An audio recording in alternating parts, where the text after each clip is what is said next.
Hey everyone, welcome back to chapter chat. आज हम बात करेंगे एक magical, emotional and classic Shakespeare play के बारे में, that is the Tempest.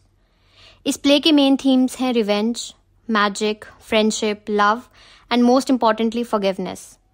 Video के एंड तक आपको मिलेगा फुल स्टोरी समरी, कैरेक्टर्स का breakdown and important themes. So let's begin. First है ऑथर इंट्रोडक्शन। विलियम शेक्सपियर को दुनिया का ग्रेटेस्ट प्ले राइट माना जाता है एंड वो 1564 में स्ट्रैटफोर्ड अपॉन एवन, इंग्लैंड में पैदा हुए थे। उन्होंने 37 प्लेज लिखे हैं like Macbeth, Romeo and Juliet, Hamlet, Othello and 154 sonnet लिखे हैं। दी टेम्पेस्ट जो है उसे उनका लास्ट सोलो प्ले माना जाता है एंड इसे 1610 के आसपास लिखा गया था।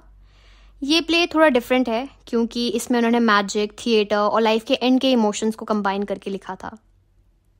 Now, before we begin with the summary, let's talk about the main characters of the story. First है प्रोस्पेरो। प्रोस्पेरो जो था वो मिलान का ड्यूक था, लेकिन उसे उसके भाई ने धोखा देकर उससे उसका थ्रोन छीन लिया था। एंड अब जो प्रोस्पेरो है वो एक रिमोट आइलैंड पर रहता है with the help of magic जो उसने खुद सीखा है। सेकेंड कैरेक्टर जो है दैट इज़ मिरांडा। मिरांडा जो है वो प्रोस्पेरो की बेटी है एंड वो बहुत ही इनोसेंट एंड काइंड हार्टेड है एंड वो भी इसी आइलैंड पर प्रोस्पेरो के साथ रहती है। Then we have aerial.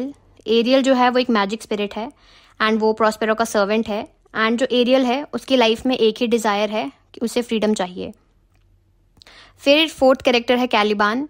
जो कैलिबान है वो एक बहुत ही वाइल्ड एंड एंग्री क्रिएचर है एंड वो जो कैलिबान है वो इस आइलैंड का ओरिजिनल इनहेबिटेंट है एंड वो साइकोरेक्स का बेटा है। सो साइकोरेक्स बेसिकली एक विच थी एंड उसी ने एरियल को एक पेड़ में ट्रैप किया था एंड फिर प्रोस्पेरो ने आकर एरियल को उस पेड़ से फ्री करवाया था।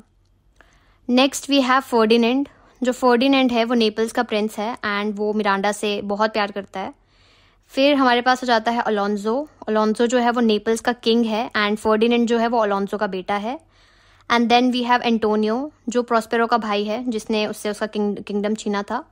Then we have Gonzalo. जो गोंजालो है वो एक बहुत ही लॉयल एंड काइंड नोबलमैन है। And then last we have Stephano and Trinculo. ये दो ड्रंक कैरेक्टर्स हैं जो इस पूरे प्ले में एक कॉमिक रिलीफ प्रोवाइड करते हैं। Let's begin with the summary. Act 1 की स्टोरी स्टार्ट होती है एक शिपरेक से। किंग अलोंजो और उसके साथ जो उसके कंपेनियंस होते हैं like Ferdinand, Antonio, Sebastian, Stefano and Trinculo, इन सबको एक स्टॉर्म में सब फंस जाते हैं। लेकिन ये जो स्टॉर्म है ये नेचुरल नहीं है, ये प्रोस्पेरो ने एरियल की हेल्प से क्रिएट किया है। जो प्रोस्पेरो है वो एक आइलैंड पर अपनी बेटी मिरांडा के साथ रहता है एंड मिरांडा को नहीं पता है उसका पास्ट क्या था। और ये जो प्रोस्पेरो है अब वो डिसाइड करता है कि वो मिरांडा को सब सच बता देगा कि कैसे उसके भाई एंटोनियो ने उसे धोखा देकर उससे उसका ड्यूक का टाइटल छीना था। जो प्रोस्पेरो और मिरांडा है उन्हें एक छोटी सी बोट में छोड़ दिया जाता है एंड वो किसी तरह इस आइलैंड तक पहुंच जाते हैं। आइलैंड पे आके प्रोस्पेरो मैजिक सीखता है एंड फिर वो एरियल को एक ट्री से फ्री करवाता है जिसमें साइकोरेक्स ने उसे कैद कर दिया था एंड उसके बाद से जो एरियल है वो प्रोस्पेरो का सर्वेंट बन जाता है। नाउ एक्ट 2 एंड 3 की अगर हम बात करें तो इसमें लव, प्लॉट एंड मैजिक की थीम्स देखने को मिलेंगी।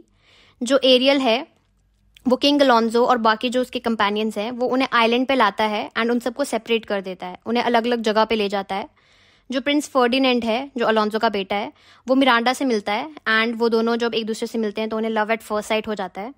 जो प्रोस्पेरो है जब उसे पता चलता है कि फर्डिनेंड जो है वो मिरांडा से प्यार करता है तो जो प्रोस्पेरो है वो बिगिनिंग में बहुत स्ट्रिक्ट अपने आप को दिखाता है, लेकिन समवेयर ही वांट्स कि उन दोनों का जो लव स्टोरी है वो अप्रूव हो जाए एंड वो दोनों खुशी खुशी रह सके। एंड इस स्टोरी की दूसरी साइड पर हमें ये देखने को मिलता है कि जो अलोंजो, एंटोनियो और सेबास्टियन हैं ये तीनों साइलेंट पर आकर गुम हो जाते हैं एंड जो एंटोनियो है वो सेबास्टियन को अलोंजो के खिलाफ भड़काता है एंड वो उसे बोलता है कि उसे अलोंजो को मार देना चाहिए।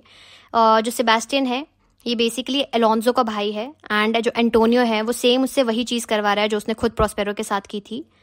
एंड इसी स्टोरी में हमें देखने को मिलता है कि जो कैलिबान है वो भी प्रोस्पेरो का एक सर्वेंट ही है। जो कैलिबान है वो प्रोस्पेरो से बहुत ज़्यादा नफरत करता है क्योंकि कैलिबान उस आइलैंड का एक ओरिजिनल इनहेबिटेंट था एंड प्रोस्पेरो ने वहाँ पर आकर उसे अपना स्लेव बना दिया होता है। तो जो ये कैलिबान है ये उस आइलैंड पर मिलता है स्टेफानो एंड ट्रिंकोलो से जो बेसिकली अलोंजो के साथ ही आए होते हैं एंड ये दोनों भी उस आइलैंड पर आकर गुम हो जाते हैं एंड जब वो जंगल में उस आइलैंड पर घूम रहे होते हैं तो वो वहाँ पर कैलिबान से मिलते हैं एंड ये तीनों मिलकर प्लान बनाते हैं कि वो प्रोस्पेरो को मारेंगे एंड उसके बाद जो स्टेफानो है वो उस आइलैंड का किंग बन जाएगा, लेकिन ये जो प्लान है ये फेल हो जाता है। देन एक्ट 4 स्टार्ट होता है। एक्ट 4 में जो प्रॉस्पेरो है वो फर्डिनेंड का लॉयल्टी जो है वो टेस्ट करता है टुवर्ड्स मिरांडा, एंड जो फर्डिनेंड है वो उसे पास कर देता है। तो जो प्रॉस्पेरो है वो मिरांडा और फर्डिनेंड की वेडिंग जो है वो ब्लेस कर देता है, और एक बहुत ही ब्यूटीफुल मैजिकल परफॉर्मेंस वहाँ पर वो रखता है प्रॉस्पेरो, जिसे शेक्सपियर का ट्रिब्यूट टू थिएटर भी माना जाता है इस पर्टिकुलर एक्ट को। देन लास्ट जो सीन है वो है फॉरगिवनेस एंड फेयरवेल से रिलेटेड। जो प्रॉस्पेरो है वो सबको कन्फ्रंट करता है, अलोंजो को, एंटोनियो को, सबके सामने, एंड वो सब कुछ सच बता देता है, लेकिन बदला नहीं लेता उन सबसे, वो उन सबको माफ़ कर देता है। एंड जो फर्डिनेंड और मिरांडा है, फिर लास्ट में उन दोनों की जो शादी है वो फाइनलाइज हो जाती है। एरियल जो है उसे फ्रीडम मिल जाता है, एंड लास्ट में जो एरियल है उसे बस एक ही टास्क दिया जाता है, दैट जब जो प्रॉस्पेरो एंड उसका जो पूरा कंपनी है जब वो वापस इटली के लिए जाएंगे, तो एरियल को बस एक चीज़ मेक श्योर करनी होती है कि जो वेदर है वो एकदम अच्छा रहना चाहिए, ताकि उनकी जो शिप जर्नी है वो अच्छे से हो जाए विदाउट एनी ट्रबल। एंड जो कैलिबान है उसे आइलैंड वापस मिल जाता है, एंड प्रॉस्पेरो जो है वो अपना मैजिक हमेशा हमेशा के लिए छोड़ देता है। एंड ये शेक्सपियर का अपना थिएटर करियर का गुड बाय भी माना जाता है। And this was all about the summary. Now let's talk about the major themes of the story. First है फॉरगिवनेस वर्सेस रिवेंज। जो प्रॉस्पेरो है वो बदला ले सकता था, लेकिन उसने फॉरगिवनेस को चूज किया, एंड ये जो थीम है ये सबसे स्ट्रॉन्ग थीम है इस पूरे प्ले में। Second we have power and control. Prospero का जो मैजिक है, एरियल पर कंट्रोल है, कैलिबान की स्लेवरी, ये सब कुछ पावर डायनेमिक्स को शो करता है। Then we have colonialism.